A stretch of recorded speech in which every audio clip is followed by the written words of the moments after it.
Hi, I'm Martina Martinez, and today we're going to be discussing Hungary's economic stance.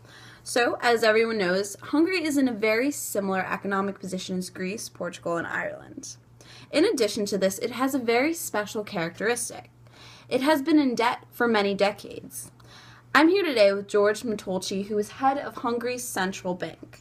He's going to explain a little bit about the economic troubles of modern-day Hungary and the possible solutions for its foreseen future. Hello, George. Hello there, Miss Martinez. Thank you for having me. Happy to have you.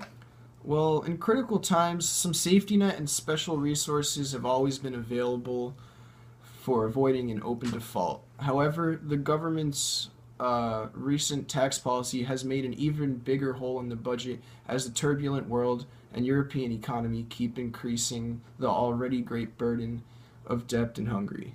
Although this is apparent, there's still some hope.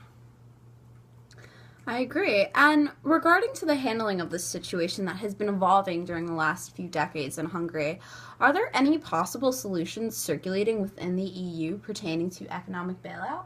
Yes, yeah. I believe it would be fair if the EU bailed out Hungary as it did with Portugal, Greece, and Ireland. This would ensure that Hungary can finally climb out of debt and stabilize its economy. However, this also means that Hungary would have to make serious economic and social sacrifices, including giving up a great deal of its national sovereignty. I see. And if Hungary received a bailout package, what aspects should it focus on?